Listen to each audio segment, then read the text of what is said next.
Silver Sheikh చేస్తోంది. ఇండస్ట్రీలను shocking కు గురి చేస్తోంది. అంతర్జాతీయంగా ఒకలా పరిస్థితి ఉంటే భారత్లో మాత్రం మరోలా సీన్ ఉంది. బయట తగ్గితే మన దగ్గర మాత్రం పెరుగుతోంది. చెప్పాలంటే హెచ్చు తగ్గులు కంటిన్యూ అవుతున్నాయి.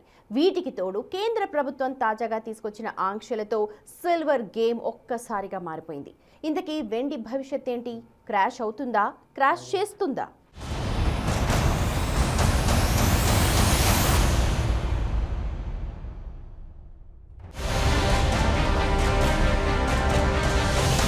వెండిపై కేంద్రం కఠిన ఆంక్షలు. మరి సిల్వర్ ధరల దారిటు ఫ్యూచర్లో రేటు వర్కౌట్ అవుతుందా? సిల్వర్ ఈటీఎఫ్ల పరిస్థితి ఏంటి? వెండి దిగుమతులే ఆధారమా? Industrial sector సంగతేంటి?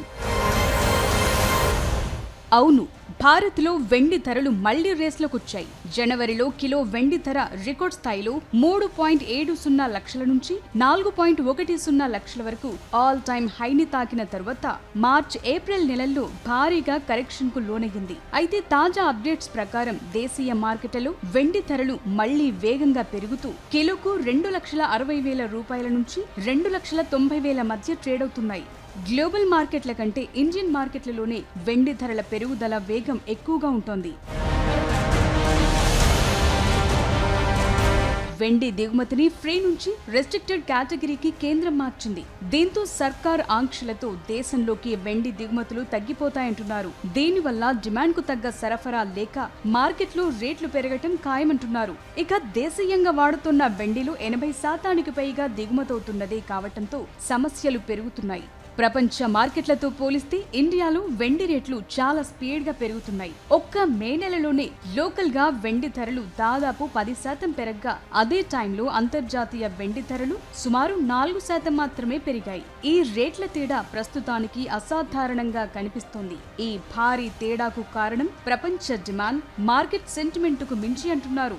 వెండి దిగుమతులను కఠినం చేయాలన్న భారత్ ఇటీవలి చర్య ఇప్పుడు దేశీయ ధరలు, సరఫరా, ఇన్వెస్టర్ల అంచనాలను రీకన్స్ట్రక్ట్ చేస్తోంది. ఇండియాలోకి సిల్వర్ దిగుమతి వ్యవహారం ఆల్ ఆఫ్ సడన్ గా ఖరీదైందిగా మరింత కష్టంగా మారిపోయింది. దిగుమతి సుంకాలు విపరీతంగా పెరిగినప్పుడు వెండి ఇంపోర్ట్ ధర దానంతట అదే పెరుగుతుంది. దానికి తోడు ఇప్పుడు సిల్వర్ దిగుమతి ఆంక్షలతో కథ మరింతగా మారిపోయింది.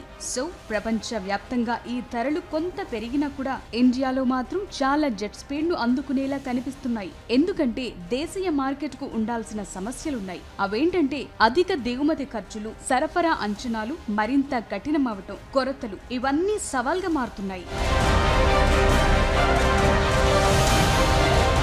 వెండి విషయంలో కేంద్రం 2 విధాన మార్పులను ప్రవేశపెట్టింది. మొదటిది, వెండిపై ఎఫెక్టివ్ ఇంపోర్టు సుంకాన్ని 15% పెంచడంతో దిగుమతుల ఖర్చు చాలా వరకు పెరిగింది. ఆ తరువాత వెండి కడ్డీలు, పాక్షికంగా తయారైన వెండి వస్తువులతో సహా అనేక వెండి ఉత్పత్తులను కంట్రోల్డ్ కేటగిరీలోకి మార్చారు. గతంలో దిగుమతిదారులు ఈ ఉత్పత్తులను ఇండియాలోకి ఫ్రీగా తీసుకొచ్చేవారు. ఇప్పుడు వాటిలో చాలా వాటికి లైసెన్సులు, అదనపు అనుమతులు తప్పనిసరి చేసింది కేంద్రం.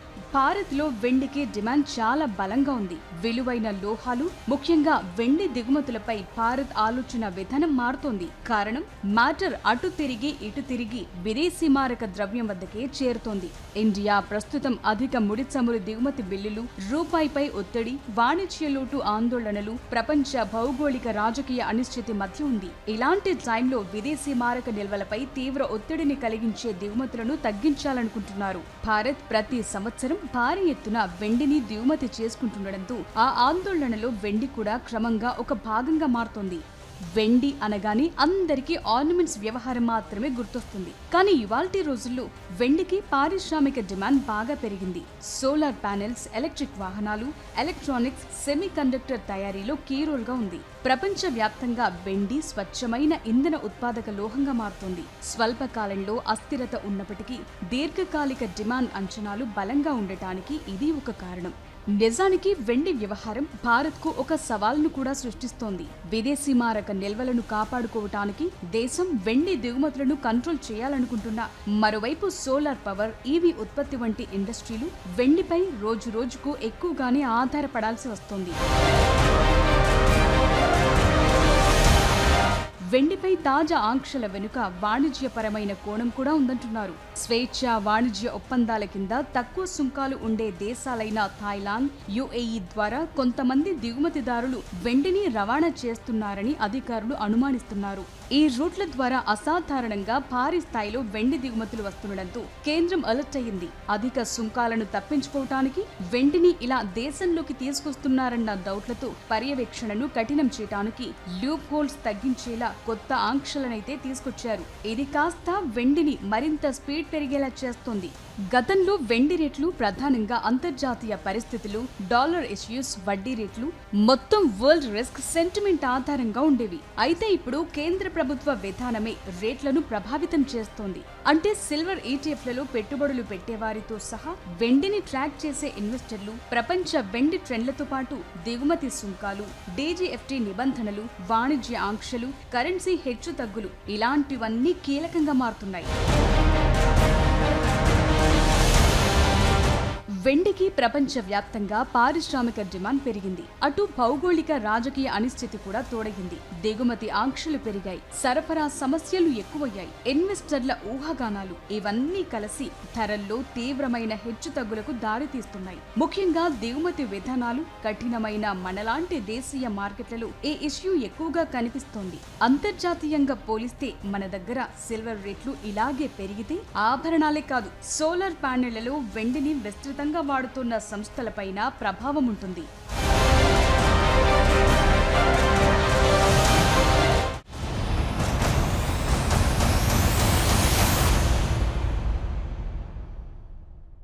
ఇంతకుముందు వెండి దిగుమతికి కేవలం సుంకం మాత్రమే చెల్లిస్తే సరిపోయేది. కానీ ఇకపై సిల్వర్ను ఇంపోర్ట్ చేసుకోవాలంటే directorate general of foreign trade వద్ద లైసెన్స్ కోసం అప్లై చేసుకోవాలి. లైసెన్స్ పొందిన తర్వాత మాత్రమే వెండి దిగుమతికి అనుమతి లభిస్తుంది. ఇక్కడ అందరికీ ఓ డౌట్ వస్తుంది. సిల్వర్ కంటే అత్యంత ఖరీదైన బంగారానికి ఇలాంటి రూల్స్ ఏవీ వర్తించట్లేదు. మరి వెండికే ఎందుకు? కేంద్రం తెచ్చిన కఠిన ఆంక్షల వెనుక ఉద్దేశం ఏంటి?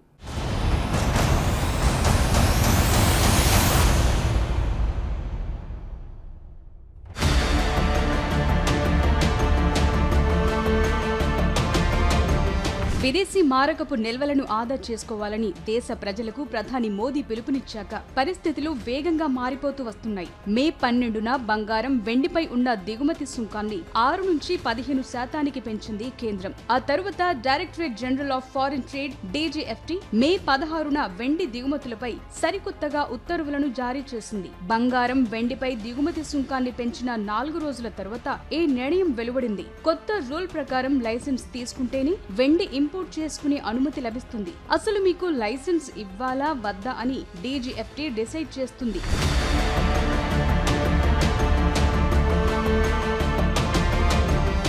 2022లో భారత్ యుఏఈ మధ్య ఒప్పందం జరిగింది. ఆ డీల్ ప్రకారం యుఏఈ నుంచి దిగుమతి చేసుకునే సిల్వర్ పై భారత్ ప్రతేడాది దిగుమతి సుంకాన్ని 1% తగ్గించాల్సి ఉంది. ప్రస్తుతం యుఏఈ నుంచి దిగుమతి చేసుకునే వెండిపై కేవలం 7% దిగుమతి సుంకాన్ని మాత్రమే భారత్ చెల్లిస్తోంది. అదే బ్రిటన్ నుంచి వెండిని దిగుమతి చేసుకోవాలనుకుంటే 15% దిగుమతి సుంకాన్ని చెల్లించాల్సి ఉంటుంది. ఇది చాలా పెద్ద తేడా. ఎవరైనా వ్యాపారులు తమ విధానాన్ని దుర్వినియోగం చేసి యుఏఈ మీదుగా భారత్ కు వెండిని తీసుకొస్తారేమోనని ప్రభుత్వం ఆందోళన చెందుతూ ఉండొచ్చంటున్నారు. అందుకే లైసెన్స్ తెచ్చారంటున్నారు.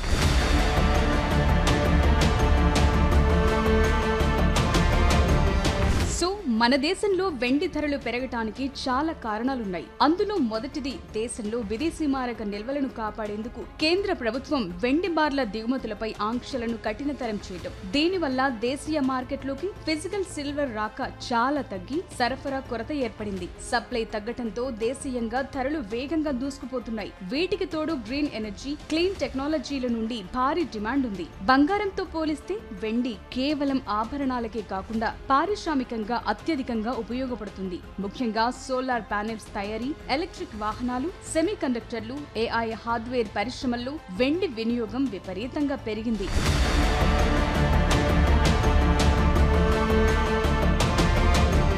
ప్రపంచవ్యాప్తంగా 5వ ఏడాది కూడా వెండి సరఫరా లోటు కనిపిస్తోంది. గ్లోబల్ సిల్వర్ ఇన్స్టిట్యూట్ రిపోర్టుల ప్రకారం ప్రపంచవ్యాప్తంగా వెండి మైనింగ్ కంటే డిమాండ్ చాలా ఎక్కువగా ఉంది. వరుసగా 5వ ఏడాది కూడా ప్రపంచ మార్కెట్లలో వెండి డిమాండ్ కంటే సరఫరా దాదాపు 4.2 టన్నుల లోటుతో నడుస్తోంది. లండన్ వంటి ప్రధాన అంతర్జాతీయ కేంద్రాల్లో వెండి స్టాక్స్ చారిత్రక కనిష్ట స్థాయికి పడిపోయాయి. అంతర్జాతీయంగా అమెరికన్ డాలర్ బలంగా మారటం వల్ల డాలర్తో పోలిస్తే భారత రూపాయి విలువ తగ్గుతోంది. భారత్ తన వెండి అవసరాల కోసం దిగుమతులపైనే ఎక్కువగా ఆధారపడుతోంది కాబట్టి రూపాయి బలహీనపడినప్పుడు వెండిని దిగుమతి చేసుకోవటానికి ఎక్కువ ఖర్చవుతుంది. ఈ అదనపు భారం దేశీయ రీటైల్ ధరలపై పడుతోంది.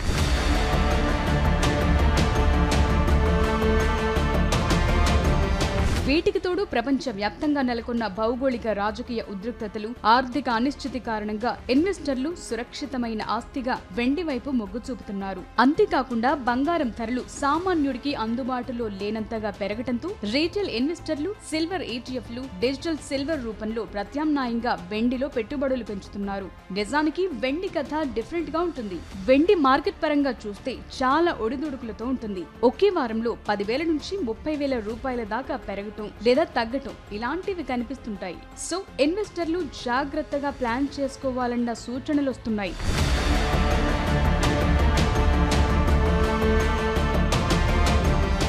జనవరిలో వెండి ధర కిలో 4 లక్షల రూపాయల రికార్డ్ గరిష్టానికి చేరినప్పుడు ఎగబడి కొనుగోలు చేసిన రీటైల్ ఇన్వెస్టర్లు తాత్కాలికంగా నష్టాల్లో ఉన్నారు. ఎందుకంటే మార్చ్ ఏప్రిల్ నెలల్లో ధర దాదాపు 40% వరకు కరెక్షన్ కు గురయ్యింది. 2024 లేదా 2025 ప్రారంభంలో పెట్టుబడి పెట్టిన వారికి ఇప్పటికీ అద్భుతమైన లాభాలు కనిపిస్తున్నాయి. ఎందుకంటే 2025 ఏడాది పొడవునా వెండి ఏకంగా 138% నుండి 148% వరకు రిటర్న్స్ ఇచ్చింది. సో బంగారంతో పోలిస్తే వెండికి పారిశ్రామికంగా తిరుగులేని డిమాండ్ ఉంది. ప్రపంచ వ్యాప్తంగా వచ్చే మొత్తం డిమాండ్లో 50% నుంచి 60% కేవలం పరిశ్రమల నుంచే ఉంది. వెండికి విద్యుత్ వాహకత చాలా ఎక్కువ. దీంతో 5G స్మార్ట్ ఫోన్లు, కంప్యూటర్ చిప్స్, సరికొత్త ఆర్టిఫిషియల్ ఇంటెలిజెన్స్ సర్వర్ల తయారీలో దీని వినియోగం విపరీతంగా పెరిగింది. అటు మన దేశంలో వీటికి తోడు వెండి ఆభరణాలు, వెండి పాత్రలు, పూజా సామాగ్రి, సిల్వర్ కాయిన్స్ రూపంలో సాంప్రదాయ డిమాండ్ ఎప్పుడూ ఉంటుంది.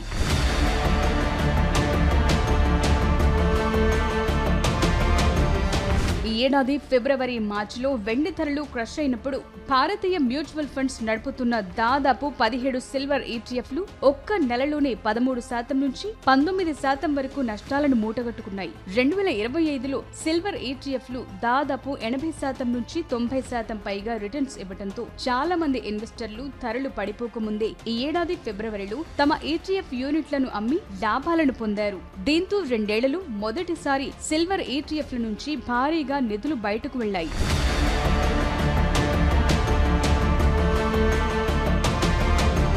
ప్రపంచ వ్యాప్తంగా వెండి ఉత్పత్తి నిల్వల్లో మెక్సికో తొలి స్థానంలో ఉంది. ప్రపంచ వ్యాప్తంగా లభించే మొత్తం వెండిలో దాదాపు 24% వాటా ఒక్క మెక్సికోదే. మెక్సికో ఏటా దాదాపు 6,000 మెట్రిక్ టన్నుల ఉత్పత్తితో అగ్రస్థానంలో ఉంది. చైనా దాదాపు 3,300 మెట్రిక్ టన్నుల ఉత్పత్తితో రెండో స్థానం. పెరు 3,100 మెట్రిక్ టన్నుల ఉత్పత్తితో మూడో స్థానంలో ఉంది. ఇక్కడ భూగర్భంలో ప్రపంచంలోనే అత్యధికంగా 1.4 లక్షల మెట్రిక్ టన్నుల వెండి నిల్వలు, బొలివియాలో దాదాపు 1,300 మెట్రిక్ టన్నులు, రష్యా 1,200 మెట్రిక్ టన్నుల సిల్వర్ ఉత్పత్తి చేస్తోంది. భారత్ ప్రపంచంలోనే అతిపెద్ద వెండి వినియోగదారుల్లో ఒకటి. మన దేశ అవసరాల కోసం దాదాపు 80% నుంచి 90% వెండిని ఇతర దేశాల నుంచే దిగుమతి చేసుకుంటున్నాం.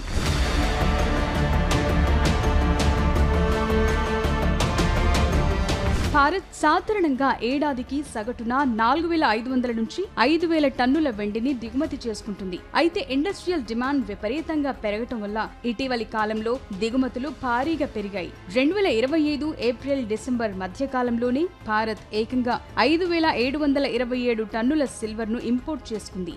2025 క్యాలెండర్ ఇయర్ లో వెండి దిగుమతుల విలువ రికార్డ్ స్థాయిలో 76,000 కోట్ల రూపాయలకు చేరింది.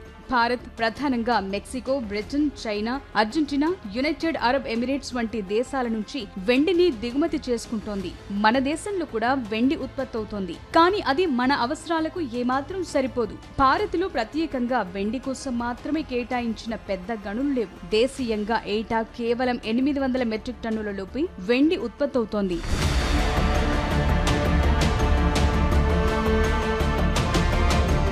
ఓవరాల్ గా చూస్తే మన దేశంలో ఏటా కేవలం 800 టన్నుల వెండి మాత్రమే ఉత్పత్తి అవుతుండగా సోలార్ ప్యానెళ్లు, ఎలక్ట్రానిక్స్ ఆభరణాల కోసం డిమాండ్ 5000 టన్నులకు పైగా ఉంది. ఈ భారీ వ్యత్యాసం వల్లే భారత్ పూర్తిగా విదేశీ దిగుమతులపై ఆధారపడాల్సి వస్తుంది. దీంతో మనం ఎక్కువగా విదేశీ మారక ద్రవ్యాన్ని ఖర్చు చేయాల్సి వస్తుంది. ముఖ్యమైనవన్నీ అంటే బంగారం, వెండి, పెట్రోల్, డీజిల్ ఇలాంటి వాటిపై దిగుమతిపైనే ఆధారపడుతుండటంతో విదేశీ మారక ద్రవ్యం వేగంగా ఖర్చవుతోంది. దీన్ని సెట్ చేయాల్సిన పరిస్థితి కనిపిస్తుంది. సో దిగుమతి ఆంక్షలు కొనసాగినంత కాలం వెండి పరిస్థితి ఇలాగే ఉండొచ్చు.